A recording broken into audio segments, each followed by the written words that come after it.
Gatsero, bagaimana kabarnya? Luar biasa ya. Sebelumnya saya mau dengar suaranya dulu ya, semangat kita dulu ya. Gatsero, dahsyat di tangan Allah. ya, dahsyat di tangan Allah. Gatsero. Amin. Di tengah-tengah situasi yang mengkhawatirkan ini dan mengharuskan kita untuk tidak bisa bertatap muka secara langsung, tapi kita tetap percaya bahwa penyertaan Tuhan selalu nyata dalam kehidupan kita. Amin. Amin. Kita mau menaikkan pujian bagi Tuhan. Sebelumnya kita mau berdoa pada Tuhan. Tuhan Yesus, terima kasih ya Bapa. Kami sungguh bersyukur atas penyertaan Tuhan yang begitu luar biasa kepada kami Tuhan. Kami tidak takut ya Bapa. Di tengah situasi keadaan dunia yang menakutkan ya Bapak bagi orang-orang di luar sana, tapi kami percaya Tuhan Yesus selalu menyertai kami anak-anak Tuhan. Tuhan Yesus melihat hati kami percaya darah dan kuasa Yesus selalu melindungi kami, nutup bungkus kami dengan darah-Mu Tuhan. Dan kami mau beribadah kepada Engkau Tuhan, meskipun kami tidak bisa bertatap muka secara langsung, tapi dimanapun kami berada, ketika kami memuji dan menyembah Tuhan, kami percaya Kau hadir di tengah-tengah kami, Kau hadir di hati kami ya Bapak. Terima kasih Tuhan, di dalam nama Yesus kami siap untuk memuji Engkau. Haleluya, amin. Kita naikkan satu pujian yang memberkati kita semua.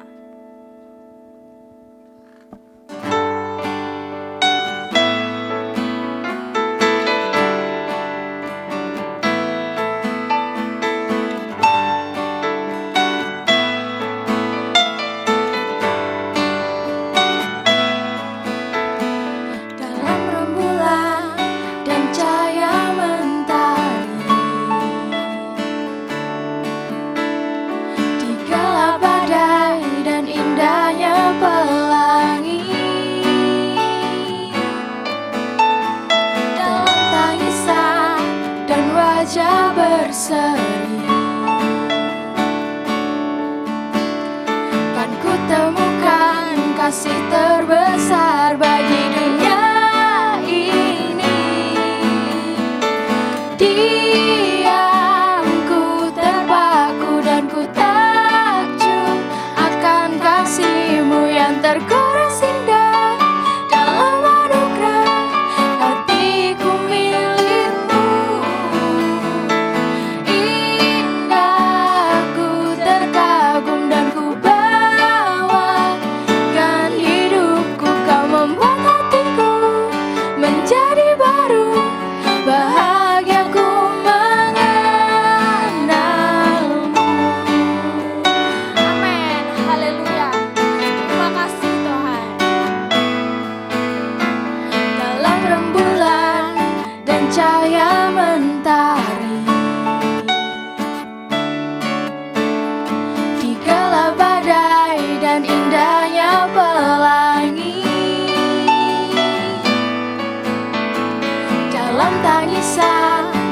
Wajah berseri,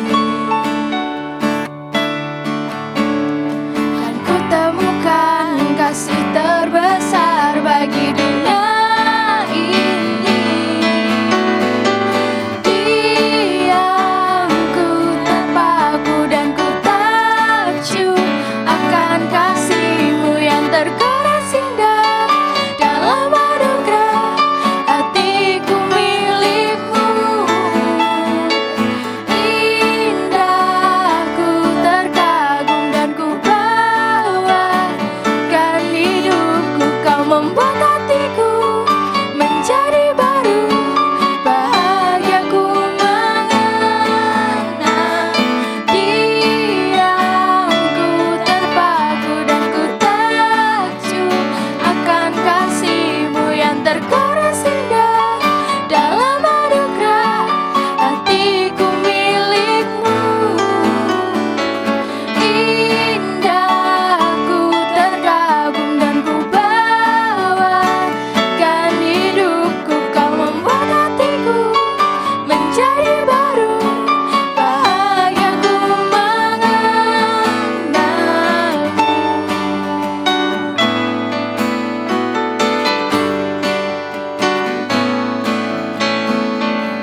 Berada di hadirat Tuhan, kita mau menyiapkan hati kita mau masuk lebih dalam lagi ke dalam hadirat Tuhan. Kita mau bersyukur kepada Tuhan untuk siap kasih Tuhan, penyertaan Tuhan yang begitu luar biasa. Terima kasih Tuhan Yesus.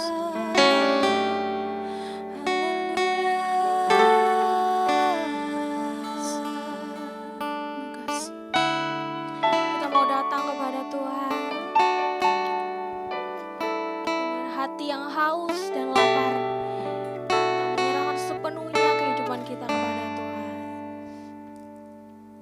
Bapakku datang dan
kesesakan, Kau buktikan kesetiaan-Mu Tuhan. Engkau Allah Immanuel. Kau kuatkan aku bertahan, Kaulah harapan dalam kesesakan. Kau buktikan kesetiaan-Mu Tuhan. Engkau Allah Immanuel. Engkau Allah Immanuel. Haleluya. Engkau Allah Immanuel.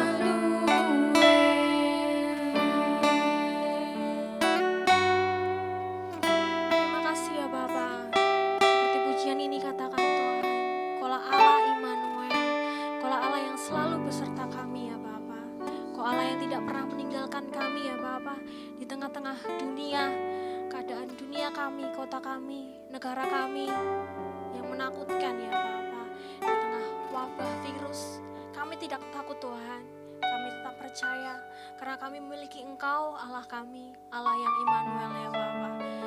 Biarlah Kau senantiasa tinggal di dalam hati kami ya Tuhan. Dan kami boleh menyerahkan kehidupan kami, diri kami sepenuhnya ke dalam tangan kuasa-Mu ya Bapa. Kau tetap menguatkan kami, Kau berikan kami sukacita damai sejahtera dalam hati kami ya Bapa. Terima kasih Tuhan. Di dalam nama Yesus kami telah berdoa dan mengucap syukur. Haleluya. Amin.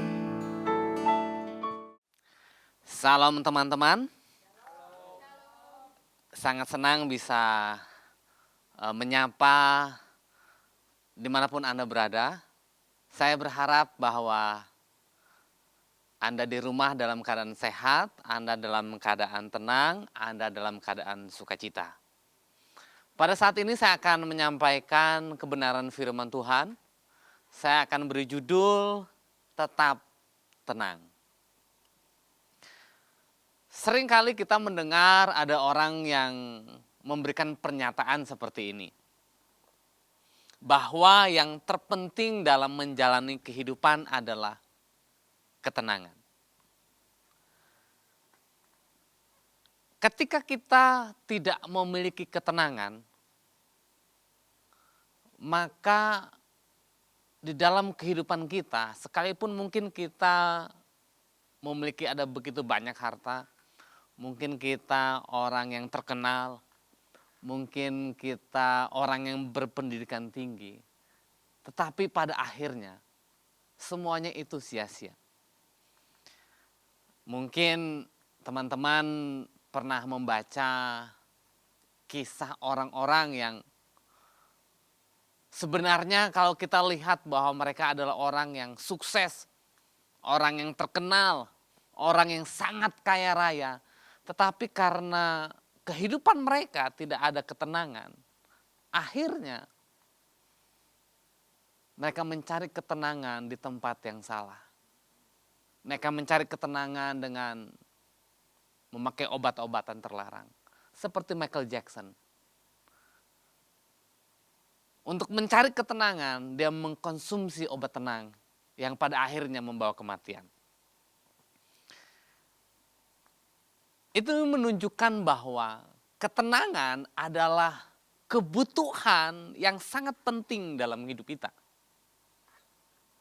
Ditambah dengan hari-hari ini,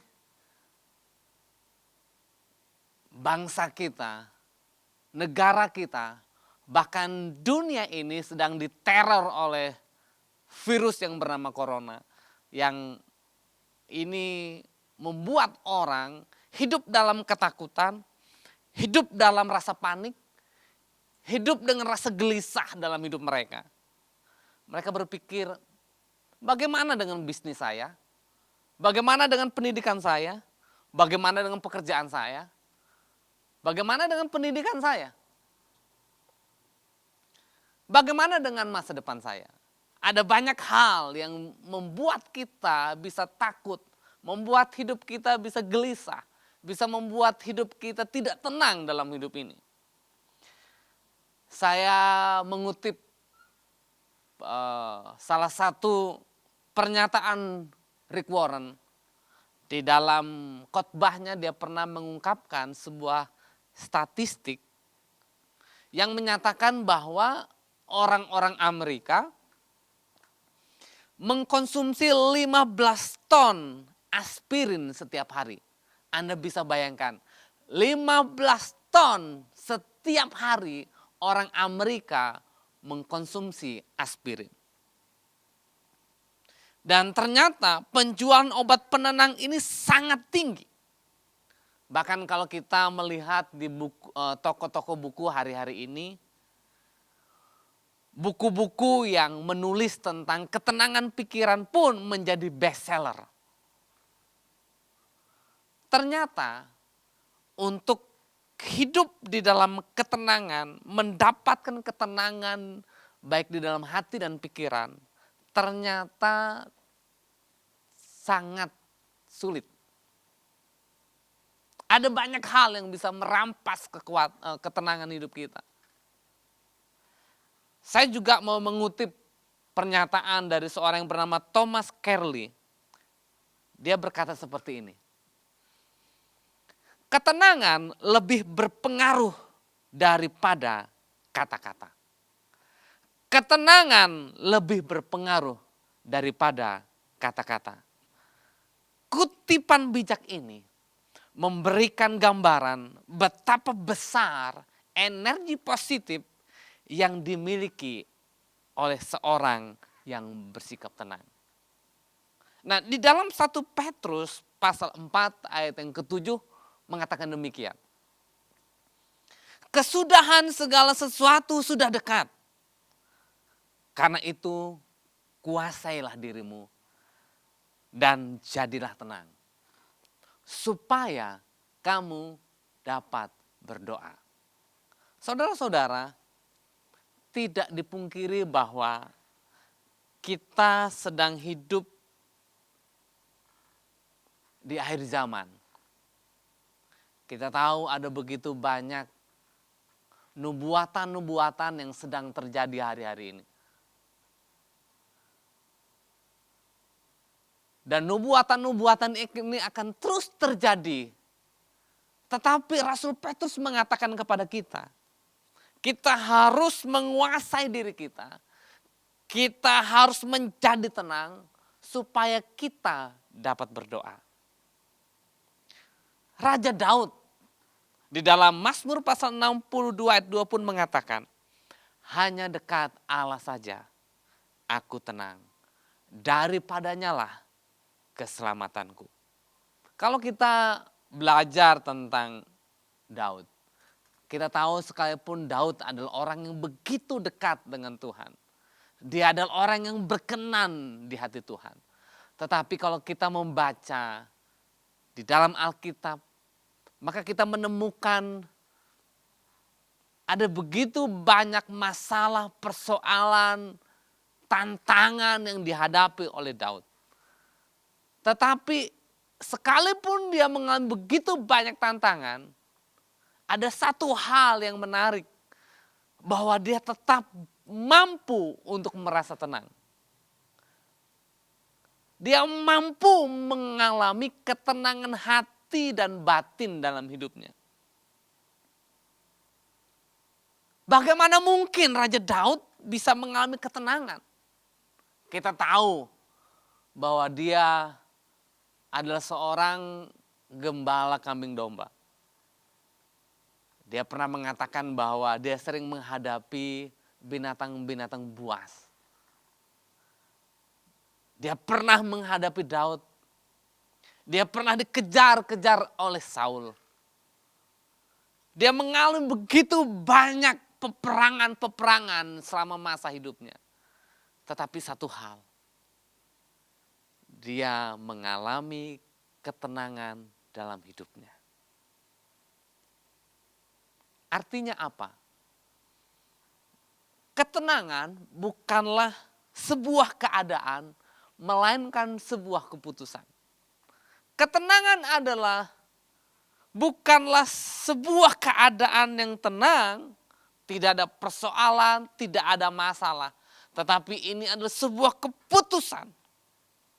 Artinya, seburuk apapun situasi Anda dan saya, kita tetap mampu mengalami ketenangan dalam hidup ini.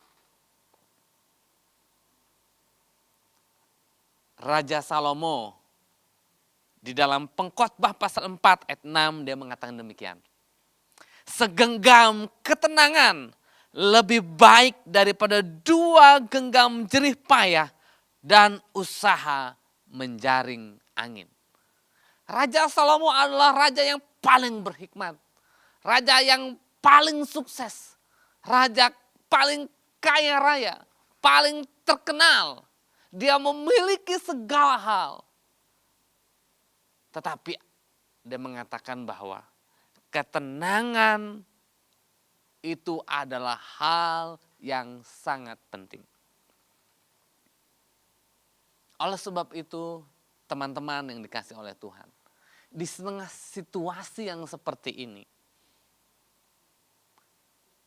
hal yang paling bijaksana yang bisa kita lakukan adalah tetap tenang. Tetap tenang, jangan panik, jangan takut, jangan gelisah, jangan khawatir. Jangan bertindak terburu-buru dalam hidup ini. Kenapa? Karena ada begitu banyak orang dalam kepanikannya, dia mengambil keputusan yang tidak bijaksana. Pikirannya tidak menjadi jernih. Akibatnya adalah dia mengambil sebuah keputusan yang salah. Yang pada akhirnya memperkeruh keadaan, memperburuk situasi. Tetapi ketika kita cenderung tenang, hati kita tenang, maka kita bisa mengambil tindakan-tindakan yang baik, tindakan-tindakan yang benar, tindakan-tindakan yang tidak akan merugikan diri kita sendiri. Nabi Yesaya menulis di dalam Yesaya pasal 30 ayat 15 berkata demikian. Dengan bertobat dan tinggal diam, kamu akan diselamatkan. Dalam tinggal tenang dan percaya terletak kekuatanmu. Ayat ini mengatakan dalam tinggal tenang dan percaya terletak kekuatanmu. Oleh sebab itu, saudara-saudara yang terkasih dalam nama Yesus Kristus, saya mau mengajak kita untuk mendapatkan ketenangan itu. Kenapa? Karena ketenangan itu kita akan mendapatkan kekuatan. Karena dengan ketenangan maka kita mampu untuk berdoa. Dan ketenangan yang sejati adalah ketika kita dekat dengan Tuhan kita. Oleh sebab itu, saudara-saudara yang terkasih dalam nama Yesus Kristus, sekali lagi, saya mengajak kita untuk mencari Tuhan, sumber ketenangan kita.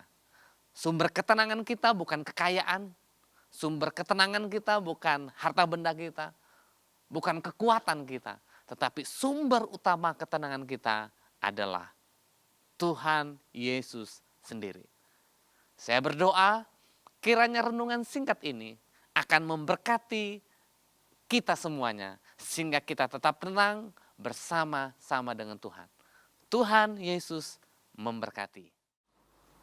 Kita telah mendengar kebenaran firman Tuhan hari ini, bahwa sumber ketenangan yang sejati hanyalah dari Tuhan Yesus sendiri. Oleh sebab itu saya mengajak kita untuk menyembah Tuhan, meresponi firman Tuhan. Biarlah ketenangan itu akan memenuhi hati dan pikiran kita. Terima kasih Tuhan. Kami percaya bahwa ketenangan itu kami hanya dapatkan di dalam Engkau.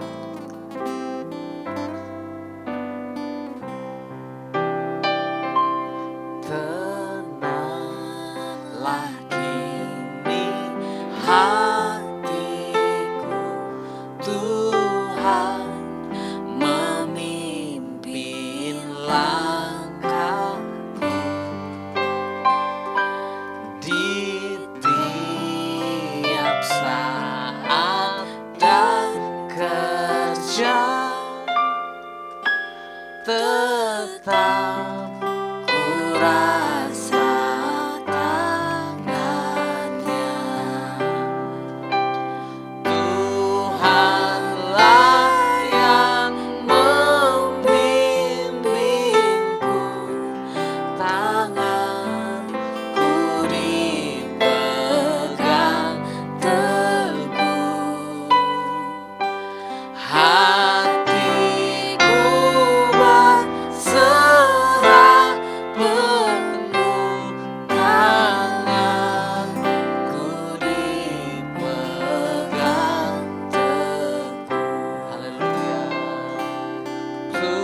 Ini doa kami, ini kerinduan kami, ini harapan kami.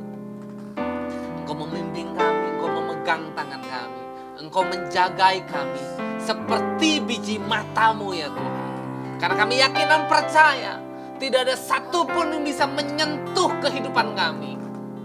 Karena ada perlindungan yang sempurna dari kuasa Tuhan.